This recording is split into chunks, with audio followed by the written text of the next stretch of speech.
guys, Petty Officer Griffin here again for Navy Life 101. Today I'm going to do a short segment, a little bit about what your recruiters can and can't do for you. Also a little bit about MEPS and some of the factors that go into getting jobs, since those are some of the questions I get pretty frequently. So with that, let's get to it.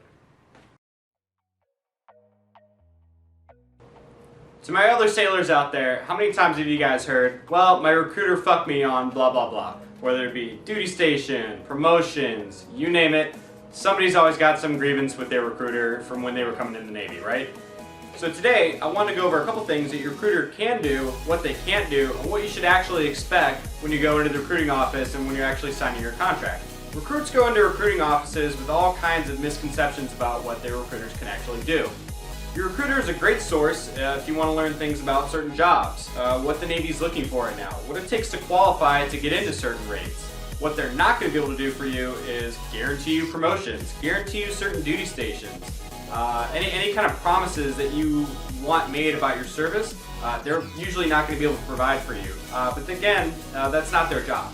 One of the biggest questions I get online, just in chat, with recruits that I meet is, well, does this rate get promoted to, E3, E4 automatically out of boot camp or out of A school?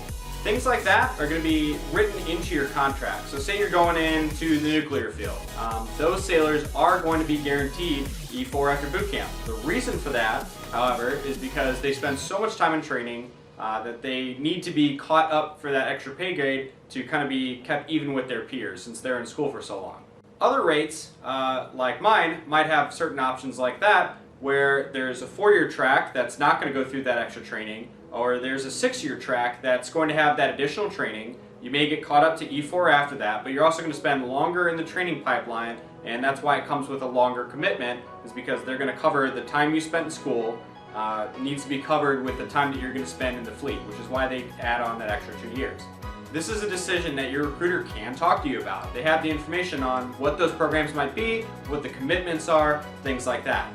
As far as promotions for other rates, say you weren't going through that extra training pipeline for whatever reason, or you picked a different rate that doesn't have it, your recruiter is not going to be able to guarantee you a certain rank at a certain time or anything like that. You're going to go through like every other sailor did before you, and it's not going to have any kind of difference into what your recruiter said in terms of your career.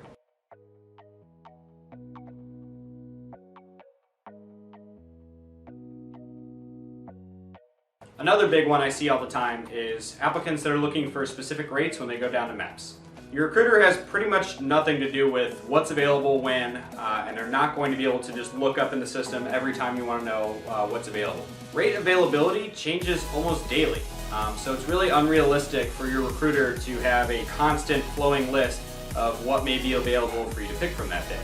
And that goes without saying, you may not even qualify for some of the jobs you're actually looking for. If you haven't gone and taken the ASVAB yet, getting a list of what's available isn't even worth your time because you don't even know what jobs you actually qualify for, both mentally, physically, any kind of security clearance, any of that. You gotta have all that information before you sit down with a classifier and they can actually tell you what you're eligible to go into. Also keep in mind that MEPS itself has no control over what's available. They are purely working within the system that's given to them.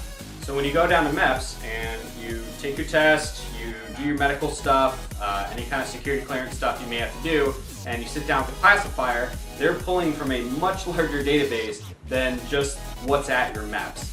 And even then, what's available isn't decided by MEPS at all. It's decided by larger organizations within each rate that determine, hey, these are how many openings that we have for this rate at this particular time of year, et cetera, et cetera, et cetera. So just be cognizant of that when you go down and you're selecting a job or you're about to go down and select a job. Those are all things that are not within your recruiter's power to control. It's not within MEPS' power to control. It's purely going to be what time of year is it, what does the Navy need at that given time, how many people have taken these jobs before you, has anyone dropped out. Again, that's why this thing changes daily, because all those factors are going into this thing and kind of determining what it is you're going to see when you get down there. Hey guys, thanks again for watching. I'm Petty Officer Griffin. Make sure you click the like and subscribe buttons below. If you have any suggestions for future videos, we would love to hear it. And make sure you jump on over to www.navydep.com. There's a huge community of other kids just like you, folks joining the Navy, also sailors like myself that have plenty of information to give you about all the questions you may have. So hop on over there and we'll see you there soon. Thanks again for watching, and we'll see you next time.